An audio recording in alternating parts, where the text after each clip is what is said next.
Menggambar ragam hias kelas 7.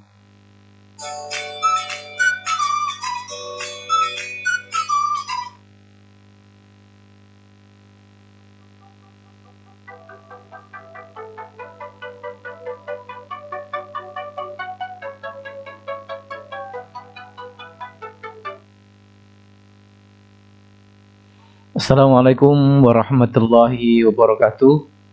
Selamat pagi, semangat selalu.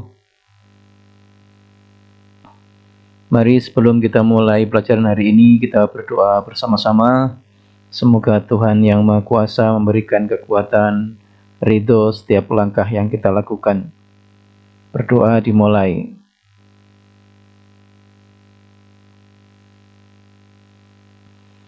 Hari ini sebelum materi ke pelajaran, mari kita memotivasi diri kita.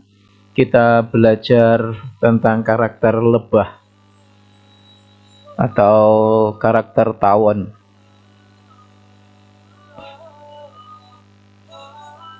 Lebah hinggap di tempat bersih, menyerap yang bersih. Hewan ini selalu berpikir tentang kebersihan.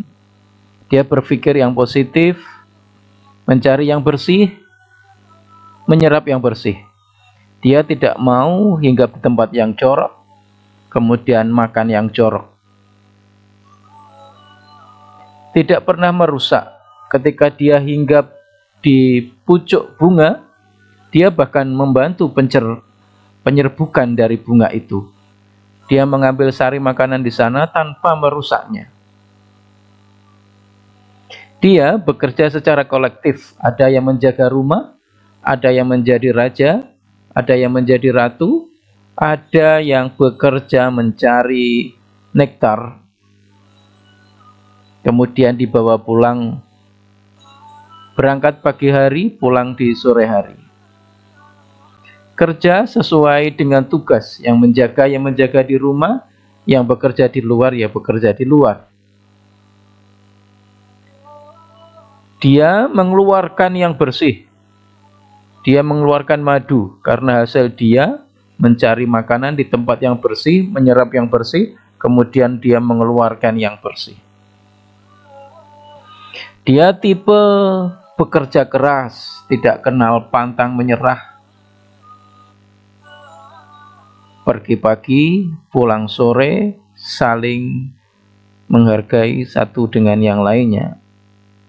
Tidak pernah melukai kecuali diganggu. Jarang sekali kita tersengat oleh lebah, kecuali memang kita sedang mengganggunya atau tidak sengaja kita mengganggunya. Maka dia akan mempertahankan dirinya dengan sekuat tenaganya. Bahkan ada sebuah cerita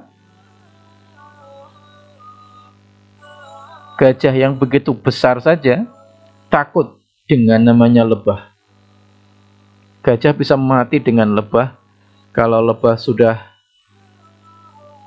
diganggu, maka teman-temannya berkelompok akan menghancurkan si gajah, karena dia kerjasamanya sangat kuat sekali. Kalau rumahnya diganggu, biasanya orang yang mengganggu itu langsung dikejar sampai dimanapun dia dapatkan. Inilah lebah yang harus kita pelajari bersama-sama, bahwa kehidupan lebah adalah kehidupan yang mulia, berpikir positif, bekerja keras, tidak pernah menyakiti orang lain, bekerja sesuai dengan tugas. Anak-anakku, kalian adalah pelajar, belajarlah yang keras, semoga kalian akan mengeluarkan madu-madu yang akan dinikmati banyak orang. Kemanfaatanmu sangat penting sekali bagi kehidupanmu, karena kemuliaanmu ketika kalian memberikan manfaat kepada orang lain. Terima kasih motivasi pagi hari ini.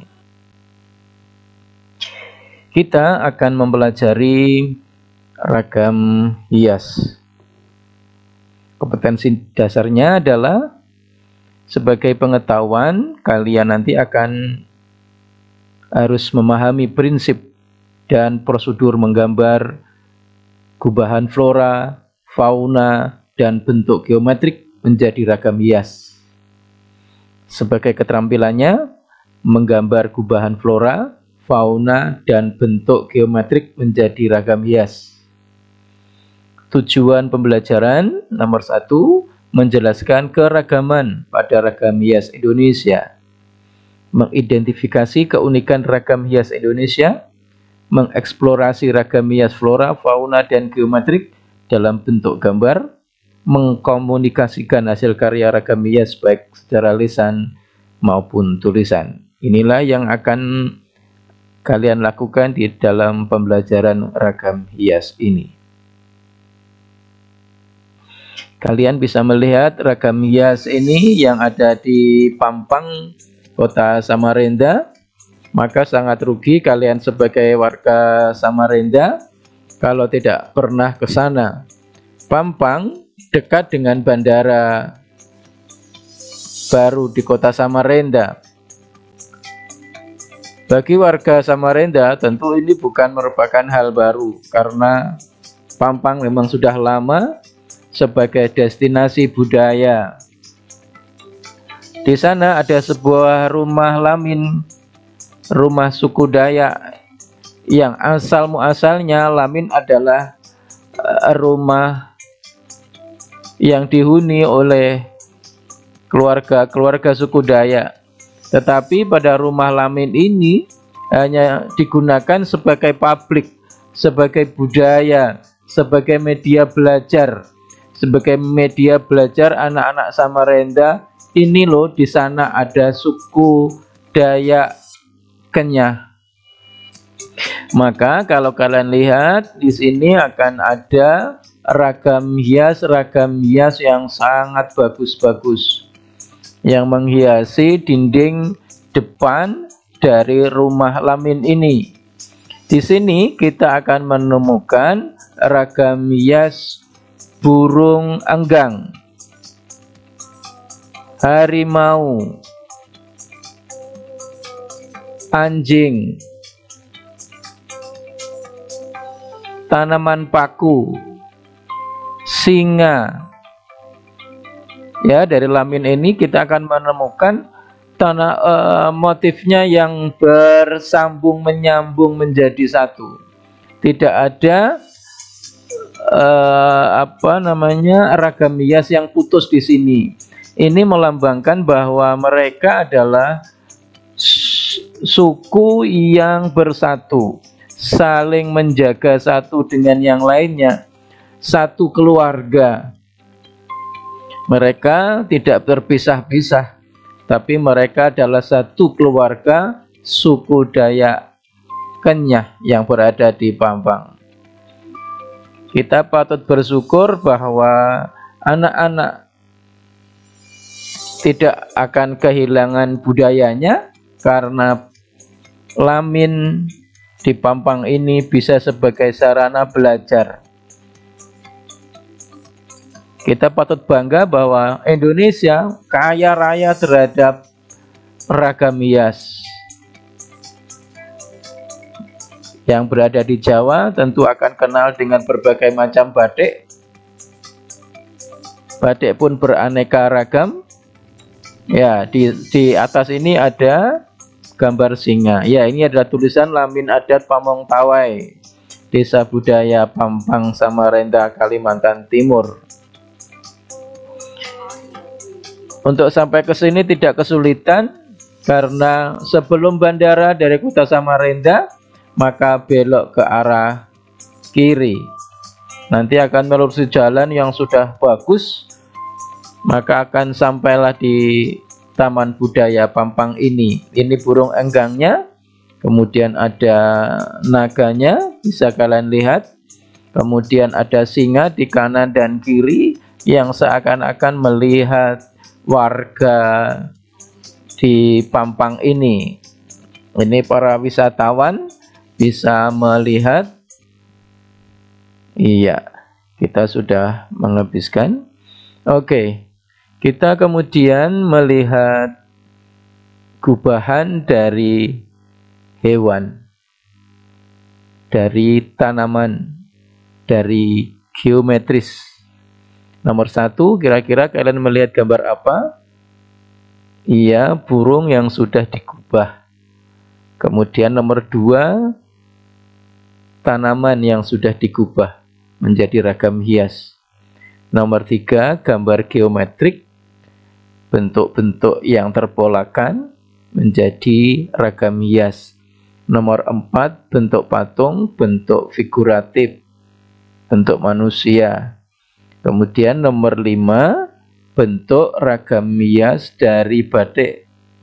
Di sana ada tanaman, ada bunga yang sudah dirubah. Kemudian yang nomor 6 adalah bunga dengan sulur-sulurnya. Ini kekayaan ragam hias yang ada di Indonesia. Semoga kalian memahami bahwa negara kita selain kaya raya dengan alamnya, batu baranya, minyak tanahnya, dan lain sebagainya, tapi kaya juga dengan kebudayaan yang dilambangkan dengan motif-motif ragam hias. Setiap daerah mempunyai motif, jadi bisa dihitung berapa ribu motif ragam hias yang ada di Indonesia. Pengertian ragam hias. Ornamen berasal dari bahasa Yunani, yaitu dari kata ornare yang artinya hiasan atau perhiasan. Ragam hias atau ornamen jika terdiri dari berbagai jenis motif digunakan sebagai penghias. Motif adalah dasar untuk menghias suatu ornamen. Ornamen untuk menghias suatu bidang atau benda sehingga benda itu menjadi indah seperti yang dilihat pada hiasan ukiran, pada lamin, pada mandau, pada batik, dan barang-barang lainnya.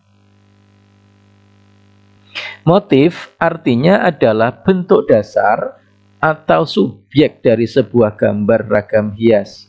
Misalnya, gambar ragam hias yang objeknya berbentuk burung disebut ragam hias motif burung atau fauna. Ragam hias berbentuk daun disebut ragam hias motif daun.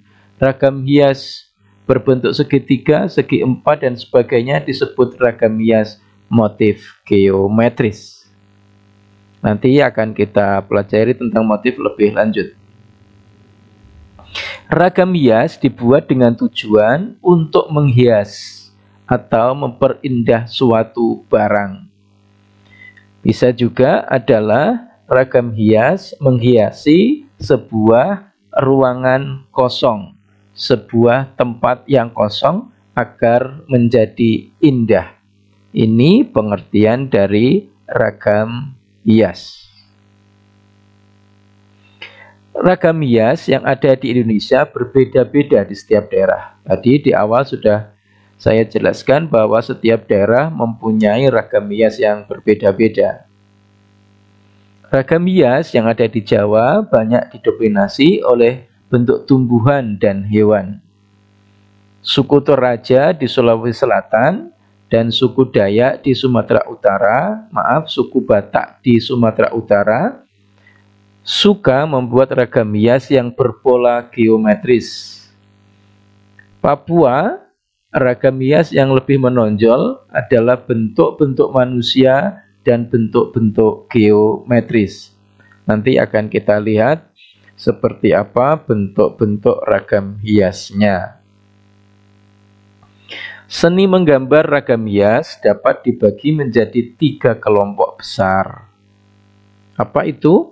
Ragam hias primitif adalah ragam hias yang berkembang di kalangan masyarakat yang masih sangat sederhana dan terbelakang hidupnya. Ragam hias tradisional adalah ragam hias yang berkembang di suatu daerah dari masa lampau atau masa kerajaan dan sampai sekarang masih terus dilestarikan. Ragam hias modern adalah ragam hias yang baru muncul dan berkembang pada zaman yang penuh dengan kemajuan ilmu pengetahuan dan teknologi seperti sekarang ini.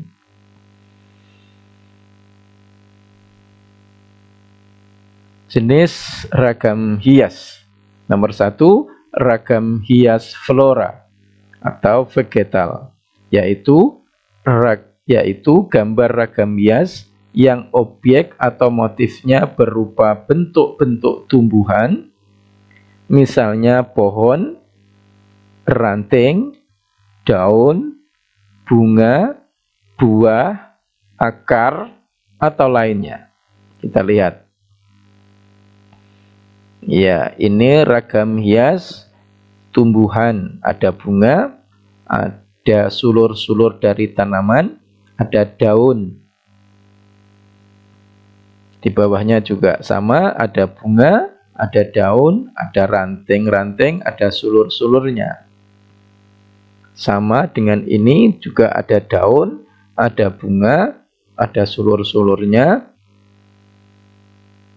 Ini adalah ragam hias flora. Ini juga sama, contoh yang sekarang. Ini batik, kalau kita lihat ini batik cetak. Ada bunga, ada daun, ada ranting-rantingnya. Ini juga begitu, ada bunga, ada daun-daunnya. Ini juga begitu, ada bunga, ada daun-daun, ada bunga kecilnya, ada daun kecilnya, ada berbagai macam bentuk daun di sini. Yang nomor 2, jenis ragam hias. Ragam hias fauna atau animal. Ragam hias yang objek atau motifnya berupa bentuk-bentuk hewan. Misalnya jenis unggas, serangga, mamalia, ikan, dan lain sebagainya. Gambar yang di atas adalah ragam hias bentuk ikan. Mungkin, oh itu ikan cupang. Ya mungkin saja, boleh saja. Yang di bawahnya ada ragam hias gajah. Ya, ada ragam hias gajah. Ini ada ragam hias kupu-kupu. Ini ragam hias burung, bisa burung ponik. Ini ragam hias, ada ikan-ikan, sudah disterilisasi sedemikian rupa, sehingga bentuknya sudah jauh. Yang nomor 3, ragam hias geometrik, yaitu ragam hias yang berasal dari bentuk-bentuk dalam ilmu ukur. Misalnya garis, sudut, lingkaran, segitiga, segi lima, dan lain sebagainya. Ini bentuk-bentuk yang bisa diukur kalau geometris. Garis gelombang dan lingkaran, garis berlian, garis ikal, garis swastika, meter, dan lain sebagainya. Garis-garis ini ada di motif-motif nenek moyang kita dulu. Kalau kita pergi ke candi-candi akan ketemu motif-motif seperti ini. Ragam hias geometris. Keempat, ragam hias figuratif, yaitu ragam hias yang berasal dari bentuk dasar manusia yang digayakan. Ya, ini ada manusia. Ada ragam hias tadi, ini yang di bawah ada Papua, ragam hiasnya manusia. Nah, ini ondel-ondel dari Betawi. Ya, ini juga dari ragam hias Papua, banyak melambangkan manusia. Kalau ini dari Jawa Tengah, yang sudah dibikin sedemikian rupa. Alhamdulillah, akhirnya kita sampai pada kegiatan penutup pada pelajaran hari ini. Tentu kalian sudah memahami apa itu pengertian ragam hias. Ketika kita mempelajari ragam hias, tentu kalian akan ingat apa itu ornamen, apa itu motif. Ornamen berasal dari bahasa apa tadi? Ya, dari bahasa Yunani ornare, yang artinya hiasan. Oke, nomor 2, motif ragam hias. Motif ragam hias ada flora, ada fauna, ada figuratif, ada geometris. Ada 4 motif ragam hias. Semoga kalian bisa memahami dari uraian tadi. Alhamdulillah, kita patut bersyukur kepada Tuhan Yang Maha Kuasa, kita diberikan kekuatan. Semoga kegiatan pembelajaran ini dapat dipahami. Apabila ada permasalahan bisa ditulis di kolom komentar. Semoga bisa membantu memberi jawaban. Semoga esok lebih baik dari hari ini. Mohon maaf, semoga Tuhan Yang Maha Kuasa menemukan kita kembali dalam keadaan yang lebih baik kondisi kita, yang lebih sehat. Semoga kita hidup lebih bermakna. Mohon maaf. Assalamualaikum warahmatullahi wabarakatuh.